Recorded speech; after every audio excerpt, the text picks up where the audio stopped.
తీసుకోండి మేడం, మీరు పట్టుకోండి.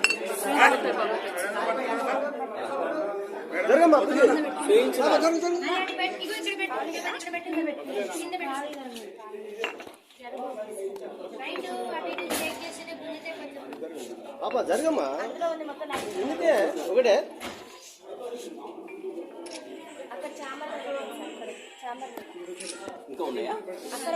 ఆల్కహాల్ చేయడానికి ఆమెకు సెల్ఫ్ కంట్రోల్ అనేది ఉండదు సార్. మేము అందరం మేజర్స్ మీ అసలు మమ్మల్ని ఎట్లా కొడతారు? సొసైటీలో అసలు కొట్టే రూలే లేదు అసలు. 5th క్లాస్ నుంచే కొట్టారు.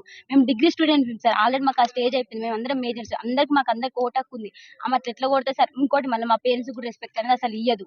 మా పేరెంట్స్ ఏం చేసి సార్ ఎట్లా పడితే అట్లా మాట్లాడతారు సార్. అసలు మా మేడంకి అసలు సెల్ఫ్ కంట్రోల్ అనేది లేదు సార్. మా మీద ఎగబడుతుంది అంటే నైట్ టైం ఆల్కహాల్ చేసి మా మీద ఎగబడి మమ్మల్ని ఏమైనా చేస్తే మా పేరెంట్స్ సార్ ఆ బాధ.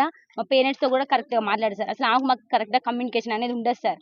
మీరు ఆల్కహాల్ ఏసీటీ మేడం ఆమెకు బాగా సపోర్ట్ సార్. మేము నైటే పట్టుకున్నాం, అందుకనే ఇంత దాకా రావాల్సి వచ్చింది సార్. మాకు మెయిన్ మా ప్రిన్సిపల్ మేడం వద్దు, ఏసీటీ మేడం కూడా సస్పెండ్ చేయాలి అంతే. మాకు ప్రిన్సిపల్ మేడం అవి ఉన్నాయి కూడా, దొరికినాయి బీర్ బాటిల్స్. రూమ్ సీల్ చేసినాం సార్ మేము.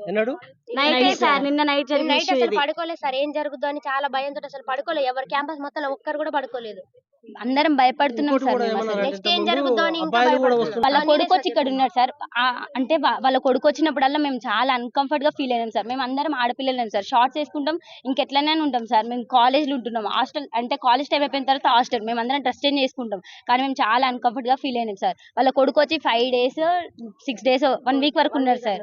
అట్లా ఎట్లుంటారు సార్? అసలు అది రూల్ ప్రకారం ఉండొచ్చా సార్? తను బయట కూర్చుంటే మమ్మల్ని బయటికి రావద్దనే సార్. 3 years 4 years అయితే ఓకే సార్, కానీ మా ఏజ్ పర్సన్ అట్లా ఎట్లుంటారు సార్ హాస్టల్ అమ్మాయిలు? అసలు ఇది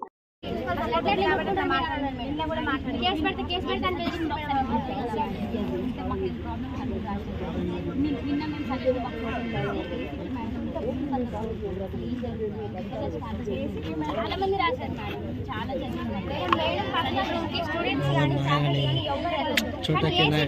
ఏం పని అసలు ఎందుకు వెళ్తారు?